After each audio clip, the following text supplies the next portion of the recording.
Hi everyone, and welcome back to my channel and my little corner of the internet.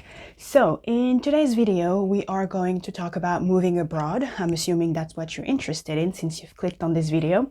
So I'm going to try my best to make it as informational and as entertaining as possible. In August 2020, I packed up most of my stuff and left the great, beautiful, amazing city of Boston for an equally great, amazing city of Seoul, South Korea. And it took about 24 hours to uproot myself, but behind those 24 hours was a year and a half of detailed preparation.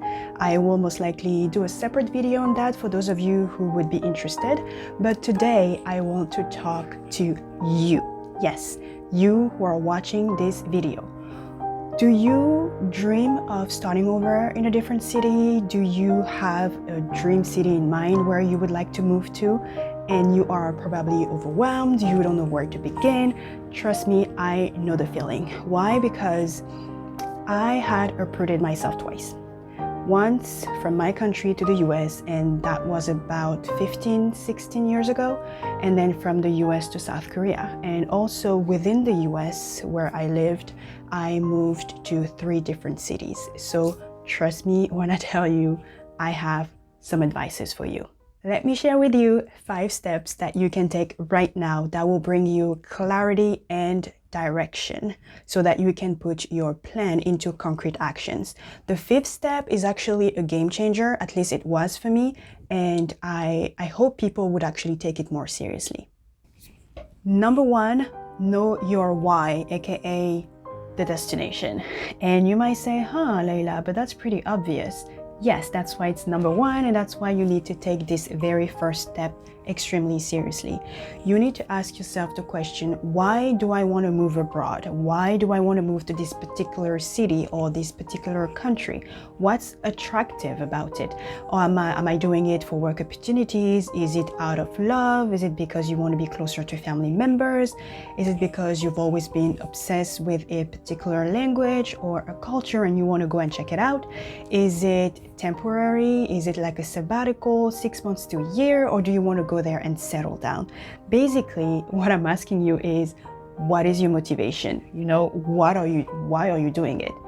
And the reason why is knowing the purpose behind your decision will help you better prepare by making all the necessary sacrifices, because there would be sacrifices along the way.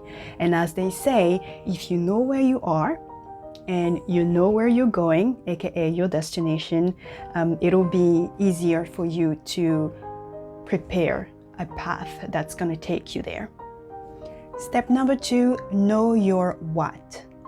What is it that you're going to do once you get there? And you have several options depending on different countries in the world, but the number 1 is to come in on vacation. The problem is that's pretty limited, right? Sometimes up to 3 months depending on the country. Number 2, which is very popular, is to go there as a student. And number 3, which is a bit more complicated, is to get a job in that particular country, right? So let's just talk about Korea, because, I'm in Korea and I guess that's easier. If you were to move here, for example, you kind of have to figure out what it is that you're going to do, right? And you have several options.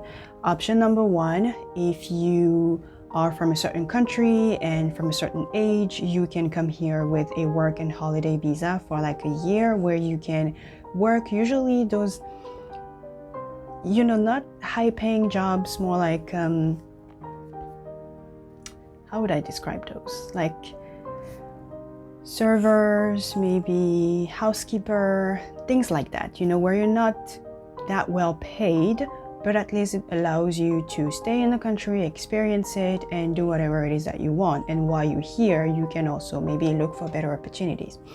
Step number 2, you can come in as a student. So if you decide to do that, the question now becomes, do you come here and get like a full Korean degree at a Korean university, or do you come here as a transfer student for a semester or 2 to check it out, right?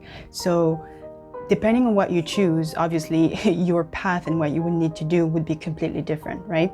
Number 3, you can come here as an English teacher if you're from qualifying countries, and that's usually the easiest way because you have a job, you have income coming in, and you can also live in Korea. Now, do you have enough time to do whatever it is that you want to do? Probably not, because you'll be working, right? So you kind of have to take the pros and the cons in every situation.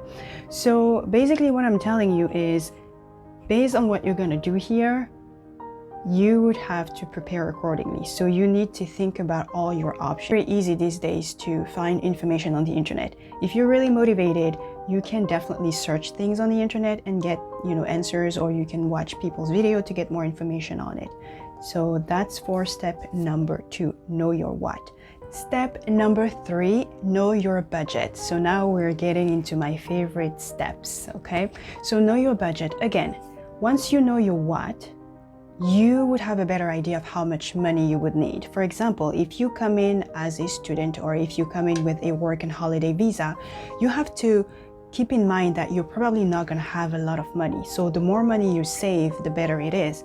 But if you come here with a job offer, whether as an English teacher or just a regular job here at a regular company, then you know that you don't really have to worry about money much, because you would have income coming in every month.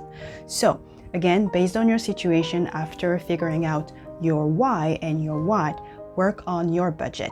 And you might ask, okay, but I don't live in that country. How am I supposed to know how things cost? Internet, my friend. Do your research. It is amazing the amount of information internet has.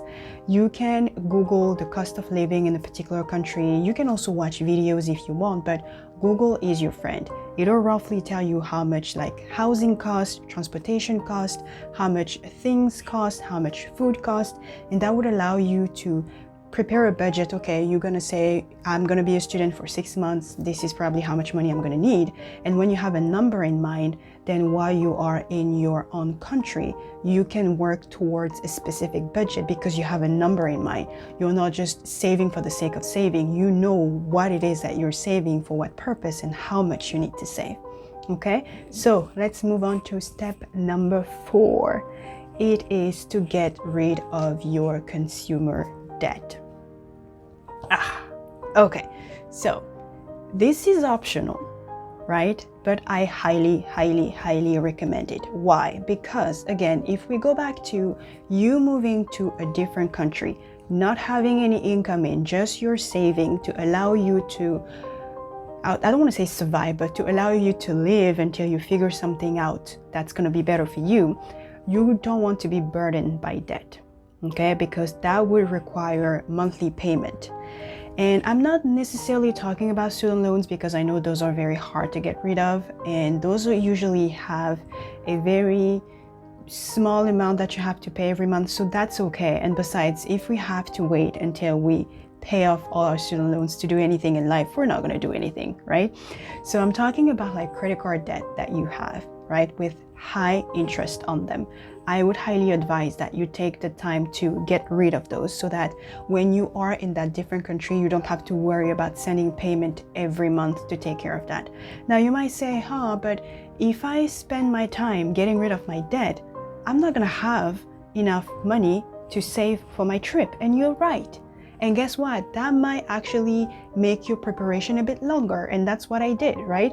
I could have moved to Korea right away, but I decided I want to get rid of all my debt, be financially sound, and then start saving so I can come here.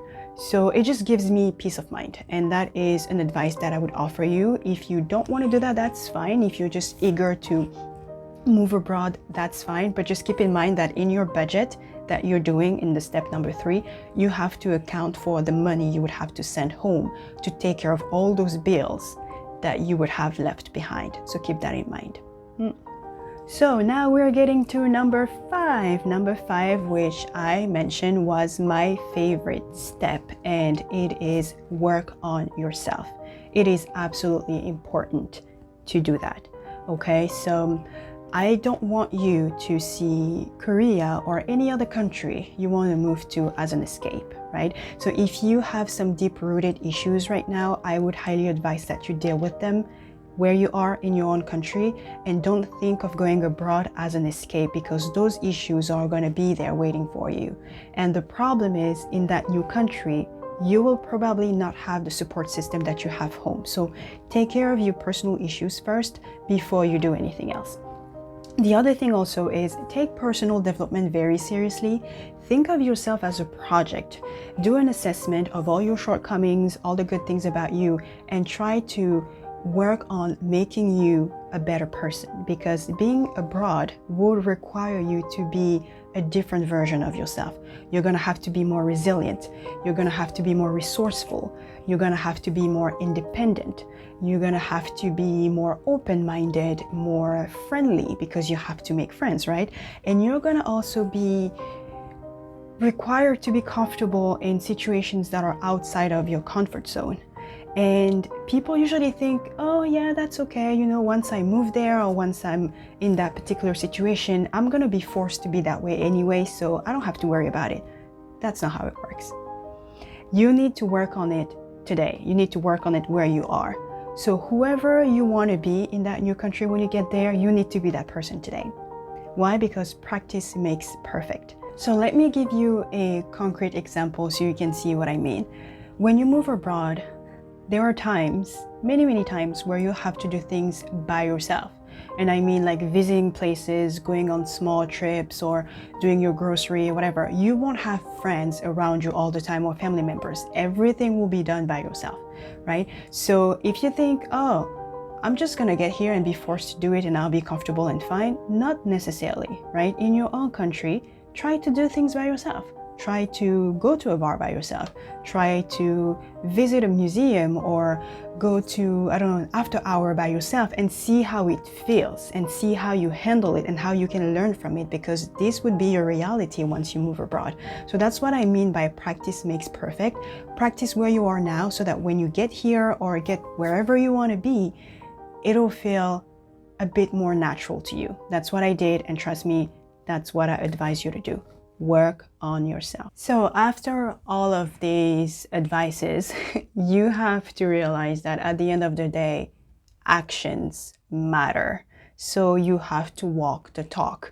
You can't just be wishfully thinking about stuff. You have to put them into actions, right? So when you do all your research and when you save all your money, it's time then for you to act. Right? So I hope you have found this video very helpful.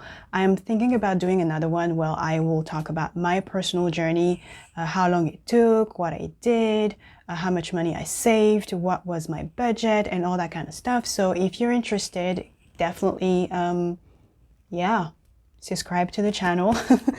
And if you have additional questions or whatnot, put them in the comment section, and I will see you soon, or you will see me soon, right? Until then, take good care of yourselves. Bye, guys.